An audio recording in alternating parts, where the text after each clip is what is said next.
ಕರಾವಳಿಯಲ್ಲಿ ಜೋರಾಗ್ತಾ ಇದೆ Kantara versus ದೈವಾರಾಧಕರ fight. ಹಲವಾರು ಸಿನಿಮಾದಲ್ಲಿ ಹಲವಾರು ತಪ್ಪುಗಳಾಗಿದೆ, ದೈವಕ್ಕೆ ಅಪಚಾರವಾಗಿದೆ ಅಂತಕ್ಕಂಥ ಆರೋಪಗಳನ್ನು ದೈವಾರಾಧಕರು ಮಾಡಿ ಗುಳಿಗದ ಮೊರೆ ಹೋಗಿ ಎಲ್ಲ ಆಗಿತ್ತು. ಕಾಂತಾರ ವರ್ಸಸ್ ದೈವಾರಾಧಕರ ಜಟಾಪಟಿ ಜೋರಾಗ್ತಾ ಇದೆ. ಪಿಲಿಚಂಡಿ ದೈವದ ನುಡಿ ಇತ್ತಲ್ಲ ನಿನ್ನೆ, ಇದ್ರ ಬಗ್ಗೆನೇ ಅಪಹಾಸ್ಯ ಮಾಡ್ತಾ ಇದ್ದಾರೆ. ಸಾಮಾಜಿಕ ಜಾಲತಾಣದಲ್ಲಿ ಕಾಂತಾರ ಡೈಲಾಗ್ ಬಳಸಿ ವ್ಯಂಗ್ಯವಾಡ್ತಾರೆ. ನಿನ್ನೆ ಆಡಿದ ಮಾತುಗಳು ಇದು ದೈವ ಹೇಳಿದ್ದ, ದೈವ ನರ್ತಕ ಹೇಳಿದ್ದ ಅಂತ ಸಾಮಾಜಿಕ ಜಾಲತಾಣದಲ್ಲಿ ದೈವ ನುಡಿಗೆ ವ್ಯಂಗ್ಯವಾಡಲಾಗ್ತಾ ಇದೆ. ಕಾಂತಾರ ಹಾಗೂ ಚಿತ್ರತಂಡದ ಪರ ಪೋಸ್ಟ್ ಮಾಡ್ತಾ ಇದ್ದಾರೆ ಅಭಿಮಾನಿಗಳು. ಅದು ಆ ಸಿನಿಮಾದ ಡೈಲಾಗೇನೆ. ನಿನ್ನೆ ಕೆಲವು ದೈವಾರಾಧಕರೆಲ್ಲ ಹೋಗಿ ಪಿಲಿಚಂಡಿ ದೈವದ ಬಗ್ಗೆ ಕೇಳಿದ್ರಲ್ಲ, ಹೀಗೆಲ್ಲ ಆಗ್ತಾ ಇದೆ ಅಂತಂದ್ಬಿಟ್ಟು ಆ ಮಾತುಗಳನ್ನು ದೈವ ಆಡಿದ್ದ, ದೈವದ ನರ್ತಕ ಆಡಿದ್ದ, ಅಂದರೆ ಆ ದುಡ್ಡೆಲ್ಲ ನನ್ನ ಹೆಸರಲ್ಲಿ ದುಡ್ಡೆಲ್ಲ ಸಂಪಾದನೆ ಮಾಡ್ತಿರೋದನ್ನ ಹಾಸ್ಪಿಟ್ಲಲ್ಲಿ ಖರ್ಚು ಮಾಡಿಸ್ತೀನಿ, ನೀವು ಹೋರಾಟ ಮಾಡಿ, ನಿಮ್ಮ ಪರವಾಗಿ ನಾನು ಇದ್ದೀನಿ ಅಂತೆಲ್ಲ ಹೇಳಿತ್ತು ಅಂತ. ಇದು ಯಾರು ಮಾತಾಡಿದ್ದು ಅಂತ ಕೆಲವರೆಲ್ಲರೂ ಕೂಡ ಈಗ ಸೋಷಿಯಲ್ ಮೀಡಿಯಾದಲ್ಲಿ ಮಾತಾಡ್ತಿದ್ದಾರೆ. ಬೇಕು ಅಂತ ಸಿನಿಮಾಗೆ ಕೆಟ್ಟ ಹೆಸರು ತರಬೇಕು ಅಂತಲೇ ಇದೊಂದು ಪಿತೂರಿ ನಡೀತಾ ಇದೆ ಅಂತ ಈಗ ಸಿನಿಮಾದ ಪರ ಕೆಲವರೆಲ್ಲ ಸೋಷಿಯಲ್ ಮೀಡಿಯಾದಲ್ಲಿ ಪೋಸ್ಟ್ಗಳನ್ನು ಹಾಕೋತಾ ಇದ್ದಾರೆ. ಅಂದರೆ ದೈವ ನುಡಿಯ ಬಗ್ಗೆನೇ ಅನುಮಾನ ವ್ಯಕ್ತಪಡಿಸಿ ಭಾರಿ ಚರ್ಚೆಗೆ ಈಡಾಗ್ತಾ ಇದೆ.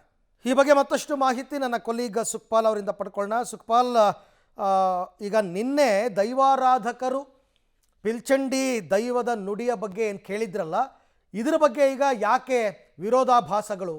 ಅಂದರೆ ಸಿನಿಮಾ ರಿಲೀಸ್ ಆಗಬೇಕಾದ್ರೂ ಕೂಡ, ಸಿನಿಮಾ ಮಾಡಬೇಕಾದ್ರೂ ಕೂಡ ದೈವದ ಅಪ್ಪಣೆ ಪಡ್ಕೊಂಡೇ ರಿಷಬ್ ಶೆಟ್ಟಿ ಅವರು ಸಿನಿಮಾ ಮಾಡಿದ್ದು. ಒಂದೇ ದೈವ ಎರಡೆರಡು ಮಾತಾಡ್ತಾ ಇದೆ ಅಂತನಾ, ಹೇಗೆ?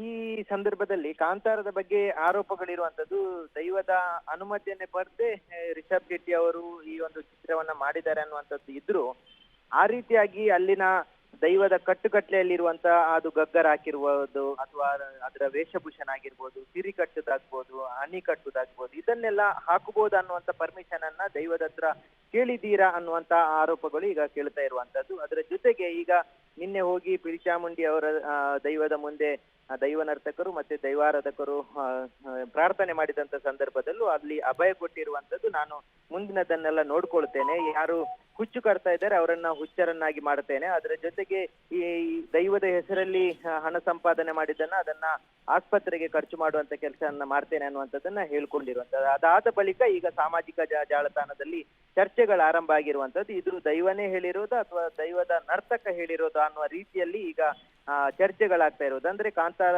ಸಿನಿಮಾದ ಬಗ್ಗೆ ಮಾತಾಡುವವರು ಕಾಂತಾರ ಸಿನಿಮಾವನ್ನ ಮತ್ತಷ್ಟು ಹೊಗಳುವಂತ ಜನರು ಯಾರಿದ್ದಾರೆ ಅವರು ಈ ರೀತಿಯಾಗಿ ಹೇಳ್ತಾ ಇರುವಂತದ್ದು. ಆದ್ರೆ ಇನ್ನೊಂದು ಕಡೆಯಿಂದ ದೈವದ ಬಗ್ಗೆ ಅಭಿಮಾನ ಇರುವಂತವ್ರು, ದೈವದ ಬಗ್ಗೆ ನಂಬಿಕೆ ಇರುವಂತವ್ರು ಅದಕ್ಕೆ ವಿರೋಧವಾಗಿ ಮತ್ತೊಂದಷ್ಟು ಸಾಮಾಜಿಕ ಜಾಲತಾಣದಲ್ಲಿ ಪೋಸ್ಟ್ ಗಳನ್ನು ಮಾಡುವಂತ ಕೆಲಸಗಳಾಗ್ತಾ ಇದೆ. ಈಗ ಕಾಂತಾರ ಮತ್ತೆ ದೈವದ ಬಗ್ಗೆ ಸಾಕಷ್ಟು ಚರ್ಚೆಗಳೀಗ ಈ ಜಿಲ್ಲೆಯಲ್ಲಿ ಹೆಚ್ಚಾಗಿ ಸಾಮಾಜಿಕ ಜಾಲತಾಣದಲ್ಲಿ ಆರಂಭಗೊಂಡಿರುವಂತದ್ದು. ರೈಟ್, ಥ್ಯಾಂಕ್ ಯು ಸುಖಪಾಲ್ ತಮ್ಮೆಲ್ಲ ಮಾಹಿತಿಗೆ. ದೈವವನ್ನು ನಂಬುವ ಜನರೇ ದೈವದ ಬಗ್ಗೆ ಅಪಹಾಸ್ಯ ಮಾಡ್ತಾರೆ ಅಂತಂದರೆ ಹೇಗೆ? ಅದು ಹೊರಗಿನವ್ರು ಯಾರೂ ಈ ವಿಚಾರ ಮಾತಾಡ್ತಾ ಇಲ್ಲ.